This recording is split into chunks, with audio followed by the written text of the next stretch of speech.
Windrider slash second here again, and it's been a while since I've done a 40k video. A lot has happened to the game over the past several months. Lots of codexes have been released. Craft Worlds, for instance, has a codex. Dark Eldar still don't. We've gotten news about chapter approved. That's very exciting. And yeah, the game has been evolving very quickly. And for that reason, I've thought, well, maybe I should hold off. Maybe I should just, not cover some of these models, because it's very likely that that whatever chapter approved brings us, and certainly what the codex will bring us, is going to override just about any advice I could possibly give on a Dark Eldar unit. So I figured I had a small craft world force. I might as well talk about some of them. And so today, now that we've got the Eldar Codex in hand, I decided to talk about one of the units that's been shit on since 8th edition released. The Scatter Laser Windrider Eldar Jetbike. Oh, damn it. Now I'm going to talk about both variants of the Jetbike. I have made some Shuriken Catapult Windriders into the Black Guardians for a Yanari force that I was doing for a period of time. I figured it looked pretty interesting. As usual, I'm going to cover this in the 3 different areas, the model's stats, how they stack up, the model design, and of course, how to use it. First off, the model's design. The model has actually been redesigned once, at least. The new model is pretty much fully modular with the Guardian set. So you've got the part underneath for the weapon. You've got the front plate, this little bit that sticks up here, the little Guardian that sticks on top, and the engine in the back. And of course you can swap out whatever bits you like, as you can see right here. I've taken a Reaver body, just stuck a Guardian head on there, and put the rest on a Reaver chassis, and the weapon slides in just fine. You can mix and match with Dark Eldar pretty much to your heart's content. Stuck a little rune from a Scout-Runner Warlock / Farseer kit. I will say that in terms of kit bashing with those, I have an example that I actually made as a Jet Seer.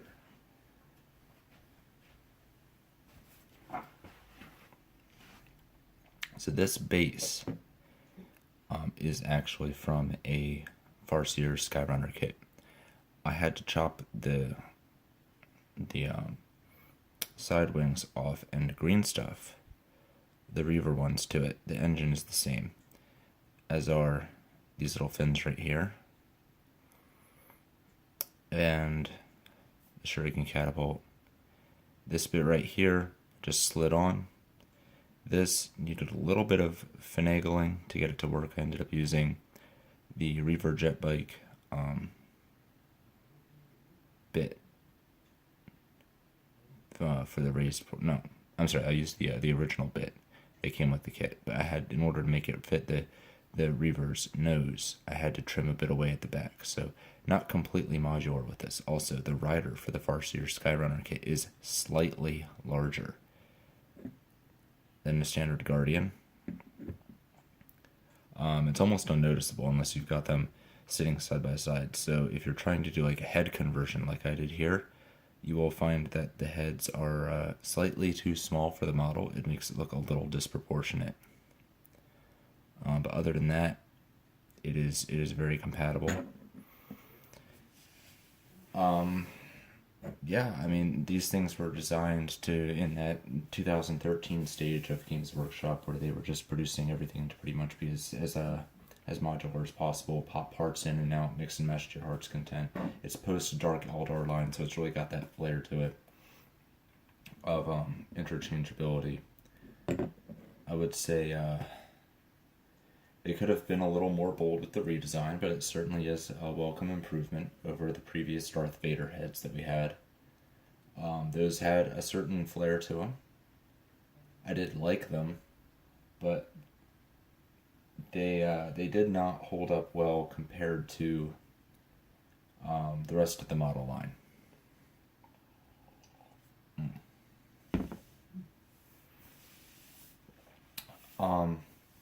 They were included in the original Eldar Start Collecting box, along with the Farseer Skyrunner and a Fire Prism.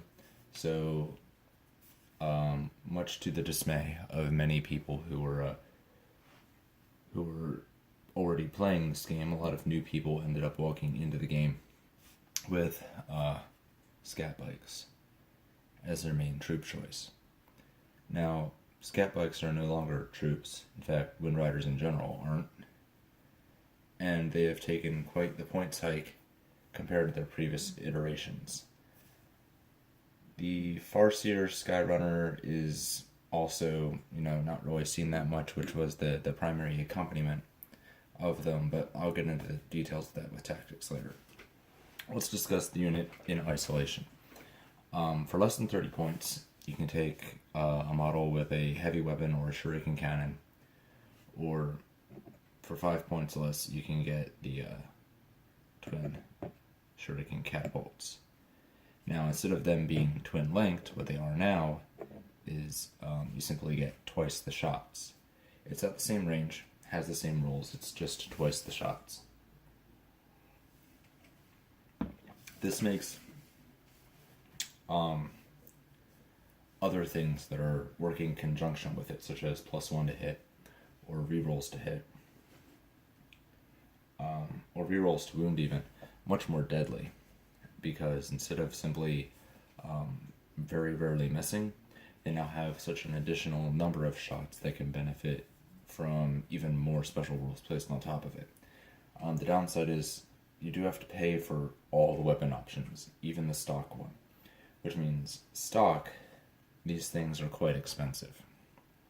They're just shy of 25 points. So I personally would, if I was going to bring them, I would pay the extra 5 points, and I would bring a heavier weapon on them, either the Shuriken Cannon or the Scattered Laser. They are toughness 4, so they still have that, but in 8th edition, toughness is a meaningless value, and they should disregard it immediately. They doubled in wounds, but they only have a 4-up armor stave instead of 3. That's fine.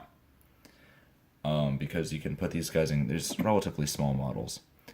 And even with the wonky cover rules now, it's easy to get these guys in cover and get that 3-up safe back. So they've effectively just doubled the wounds. The reason people don't seem to like these things is because they say they're very vulnerable. Because as I said, toughness is a meaningless stat now. So going from 3 to 4 is like, why bother? Anything is just going to rip them apart. Anything with any kind of a AP attached to it is going to go right through their armor. They don't have jump, shoot, jump anymore. That's gone. They don't have a 36-inch turbo boost. That's gone. They can't, they can't move 12 inches, shoot, and then jump like 7 back. Or they can, but it costs, they have to be like, specifically the specifically the Siam Han Craft World, and you have to spend a command point to do it, which, by the way, fuck command points. That should be something the Army does inherently. Command points are best spent on rerolls, almost universally. There's like, people would bring the Fate Weaver just for his reroll. So everything that I blow in command points, I have to judge in terms of how many rerolls I'm giving up. And let me just say, very few things that they've written in the stratagems are worth 1 or 2 rerolls. So yeah, these guys, they're more expensive now. Less expensive than they were in the Index, but more expensive than they were in 7th edition. They can't do nearly as much. They're not objective secured. They're not as fast as they were. Strength 6 is meaningless. You can't pop open rhinos. Why the hell do I like these guys? And the reason I like them is, well, twofold. One, because they are being shit on. Two, because I have so damn many of them, I had to learn how to make them work. And work they do. I entered into Eldar with a very particular kind of mindset. See, I was coming from Dark Eldar. So when I saw scatbikes, I didn't have a predefined idea of what they should be. In terms of, like, firepower or their ability to knock over rhinos and things. I saw scat bikes in the same way that I'd saw my Dark Eldar Venoms. In that they are long-range fire support that's extremely mobile and can be used to objectively secure take objectives. And that wasn't far off. They were only about 15 points apart, thereabouts. They moved roughly the same speed. They had similar stat lines in terms of, like, how much firepower they put out. One being poison and one being strength 6. So it made sense to me. In 8th edition, the two are entirely different animals. And honestly, I'd prefer the scatbike over Venom, point for point. The reason for that mainly is just poison is completely fucking useless in 8th edition. But in 7th edition, it wasn't. Also, strength 6 is not that great in 8th edition, and in 7th edition it was. So, I mean, between those two choices, if I'm looking for long-range fire support, this is what I'm going with. No, there's plenty of other options for long-range fire support. Why not bring Dark Reapers? Why not bring Night Spinners? Why not bring Vol's Wrath batteries?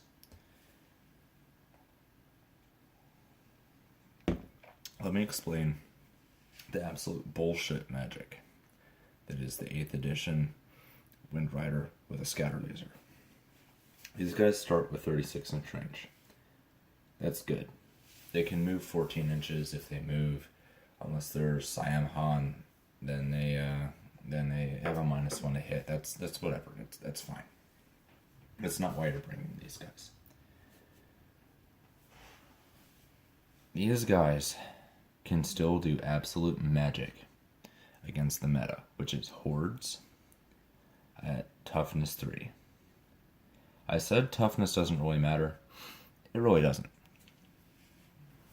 You're not aiming these guys at rhinos. That's the problem. In 7th edition, I never aimed these guys at rhinos unless it was like a no-duh kind of situation. I would always use a heavier firepower to crack open transports and aim these guys at with stuff that fell out of them. Because I viewed them as venoms. I viewed them in the same way someone would view poison, in that it's really good against stuff that's squishy. That's what scat bikes are used for now. Anything that's toughness 3. If you're dealing with guardsman blobs, if you're dealing with brimstone horrors, if you're dealing with tyranids, if you're dealing with anything that has a mass of toughness 3 or toughness 4, I'd say even up to toughness 6. Just point these guys at it, and they will drown them in dice. Don't let a high armor save scare you. People say, "Oh, they got Space Marines in cover. They're a bad target. They got Terminators. They got whatever it is." It doesn't matter. The way you knock down Terminator is you make them roll dice, and scat bikes make them do that over and over and over again. And Space Marines in cover, just shoot them with something else. I don't know. It's not. Space Marines in cover have never caused me any problems. If a Space Marine is in cover, that means he's not doing something much more important. But yeah, these things are like the perfect anti-blob unit. You get 9 of these things. You make them Yinari. You stick your Rain behind them. She casts Word of the Phoenix or wherever the spell is and just pops their shocks off, and then they get to shoot again in the shooting phase. It's crazy. You get a Farseer for Doom, and they're rerolling the wound. You get a Farseer for Guide, and they're rerolling the hit. They stick an Autarch anywhere near them, and they reroll the hit, and you can get command points back. I just don't understand why people are having a hard time using these things. They're just so good. Like, I don't think people understand. I had a 9-man unit of these, just one 9-man unit, kill an over 100 wound Brimstone Horror unit that was blocking a bunch of characters, and I just wiped Malefic Lord after Malefic Lord with them, because the Brimstone Horrors just fell after 2 turns of shooting. There was nothing they could do about it. Yeah, they had a 4-up invul save, so what? These things, like, people say Harlequins are overpowered. Please, you play a Harlequin player against just 15 of these guys, and they're done. They have no response because these guys are fast enough. It doesn't matter if they're hitting on 4s, it's fine. It's fine, because they're hitting on 5s against Harlequins, it's fine.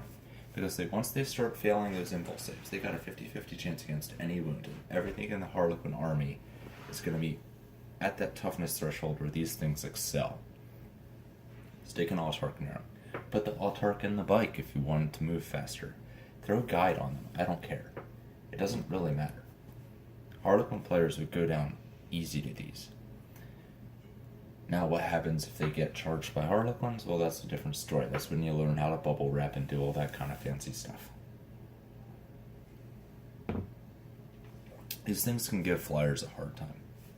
Not many flyers, because toughness 7 is sort of the barrier where they start to break down.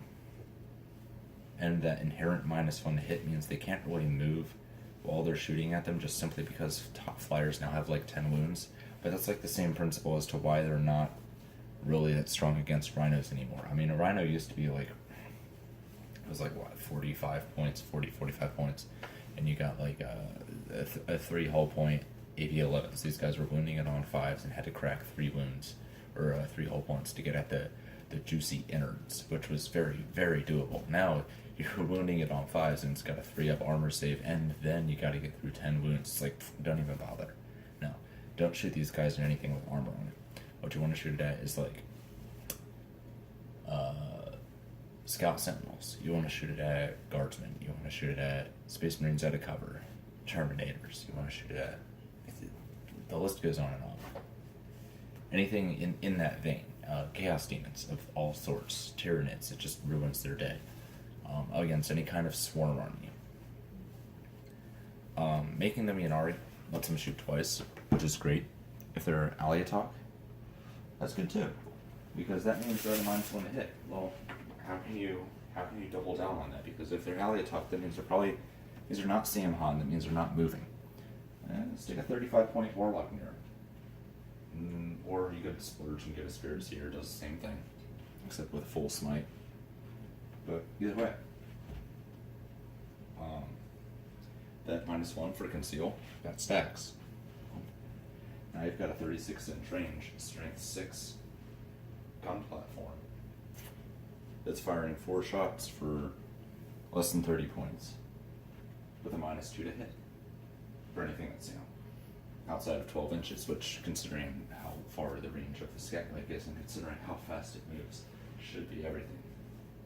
You can cover 12 inches in a single movement phase. I really can't think of a much better shooting platform than that. There's other weird things that you can do with these things too. Like, for instance, Fortifications. Most people don't bring Fortifications because Fortifications in this version suck.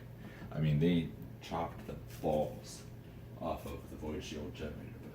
In doing so, they made me evaluate other options. And here's a great option for you. If you've got a Void Shield generator, they've reduced its radius from 12 inches to 6 inches, and it's just got a flat 5-up save now, which I think is pretty bad. They reduced the effective area of it by 75%. But if you've got a Sky Shield landing pad, a Sky Shield landing pad, these guys, and the gates are up, and you stick them on top, they automatically get a 5-up invul save, and they're obscured, which means they get their 3-up armor save, and if the Sky Shield landing pad is destroyed, it turns into terrain, which means even if they shoot it out from under you,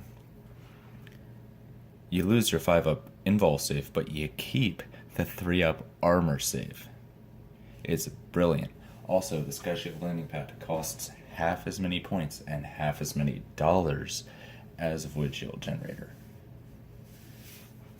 Putting those guys on there with a Warlock to keep them concealed, maybe make them Yanari so they can shoot twice and keep your Vrain up there.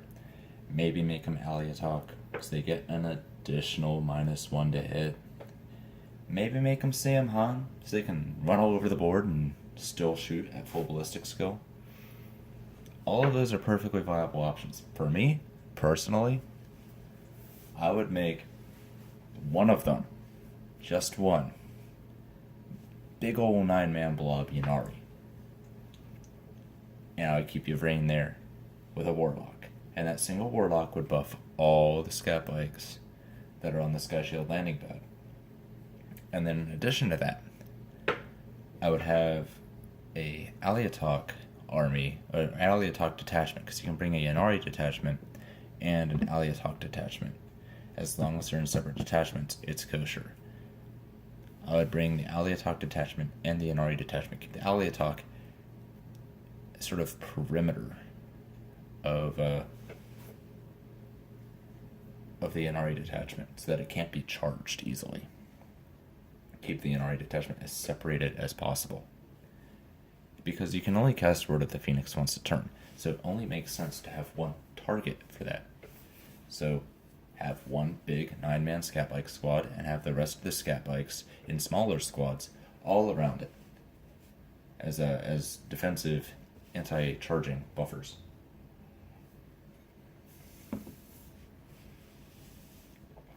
Or alternatively, you could have the Aliatok in the middle and one big 9-man squad looped around. That way the Aliatok has a bit of a buffer for that 12 inches, but really that 12 inches, once they start getting inside of that, it's better to just scoot and shoot. That's really where you're going to want to be at. A lot of people like the Shining Spears as a charging alternative for these guys. I will cover Shining Spears in another video, I think, because I actually got a box of 3 Shining Spears, and I've yet to put them together, but I wanna try them out. I wanna get some experience with them. But these guys, every single game I have played with them, I have won, and it's because they just shoot the legs out of whatever it is that's coming for them. If it's someone bringing a blob, it's gone. If it's someone counting on having a statistical chance of you just not being able to get through them, such as with a significant invul save like many Terminators have, or if they're like toughness, lots of toughness 5 stuff or stuff like that, or if it's like a Harlequin army where they just have that universal -1 to hit and 4-up invul save, these guys just destroy them because it's just weight of dice. The games are won. 8th edition especially, the games are won by weight of dice. So whoever has the most dice being thrown wins. Scat bikes get you a tremendous number of dice being thrown, especially if you make them Yanari. But really, you should only have one of them be Yanari, because only one of them can benefit from Word of the Phoenix. And if these guys are within 7 inches of whatever it is they're shooting, they're already in trouble. So, is there anything else I can add on to that? Obviously, if you're going the Aliatok route, you're going to need a screen. A lot of people are already singing the praises of Wraith Lords, like this one here. Wraithguard.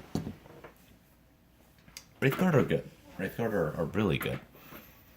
So, many people just stick Wraithguard in Wave Serpents and rush them up the field and make them Yanari so they can shoot and then move, or move and shoot again. And honestly, that's a good strategy to have. It's darned good. I mean, that's what these guys excel at right now. Keeping some Yanari Wraithguard in Wave Serpents, but just using them as like a perimeter for your scat bikes, instead of charging up the field, holding them back a bit, waiting for that beta strike, waiting for that secondary charge. For instance, burrowing Tyranids, or other deep striking Eldar, or something like that. That, in my opinion, would be the perfect screen, because the last thing they want to do is tow with the Wraithguard, but at the same time they've got to contend with scatbikes shooting them from halfway across the table. And let me tell you, there are few things that are going to be able to put up to that are going to be able to trade shots with a fully buffed unit of scatbikes firing at them. I mean, with the minuses to hit, and with the rerolls, and with the psychic powers and all that, these guys go from, maybe being slightly overcosted to being a very formidable force. Stick a unit of Dark Reapers in there, maybe just one or two, and it's game over for anyone trying to trade shots with you at long range. Because those are, in my opinion, those are some of the best long range units in the game. And then if they try to go short range, well, you've got Wraithguard, or maybe you've got Wraith Blades. Those are good too. And those are going to be your buffer. That's going to keep them the 12 inches away, so that they can't easily shoot inside of your ally attack bubble. That's what's going to give you safety from that scary charge. And if you're good at maneuvering your transports, you can keep these guys bottled up in the transport and just block off wherever you don't want to get charged with your Wave Serpents. Because it's very difficult to take a Wave Serpent down in a single turn. It's possible. It's definitely possible, but it takes some concerted effort, and you're certainly not going to get all three down. Certainly not. And they're definitely not going to get the contents down in the same turn. If you need chaff units to screen for these, honestly, as of right now, the only recommendation I have is to bring some Dark Eldar,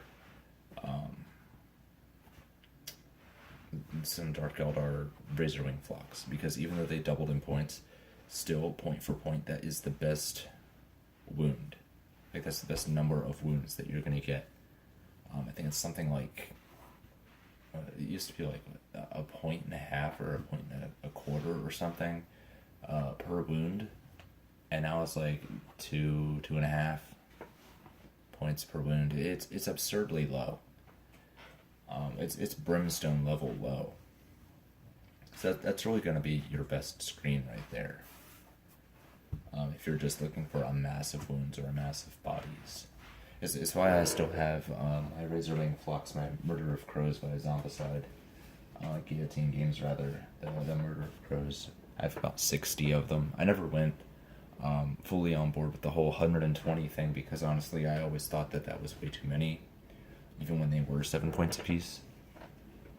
Now that they're 14 points apiece, I couldn't imagine having more than 60 in an army list anyway.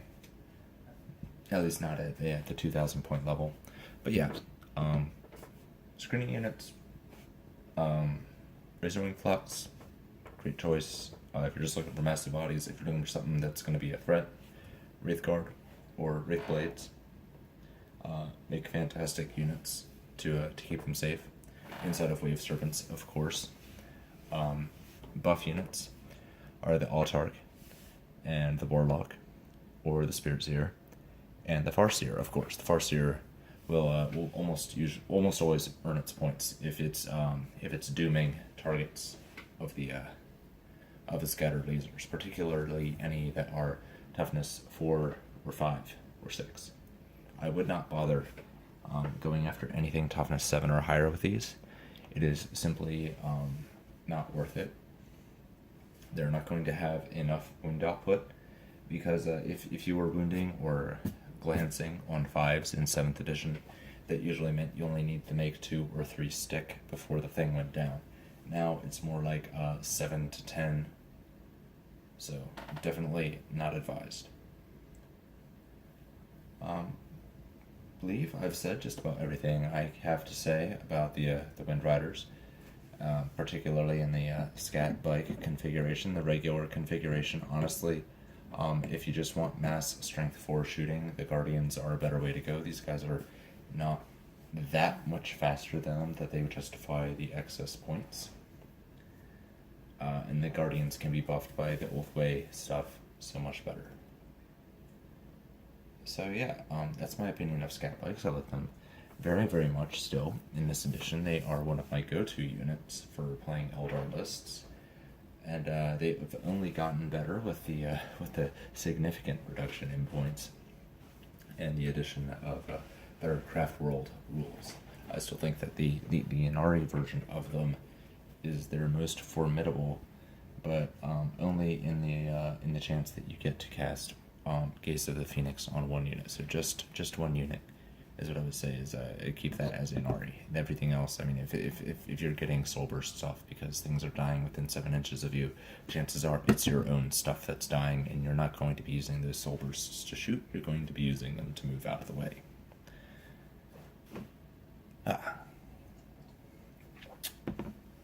So yes, yeah, that's about all I have to say about that.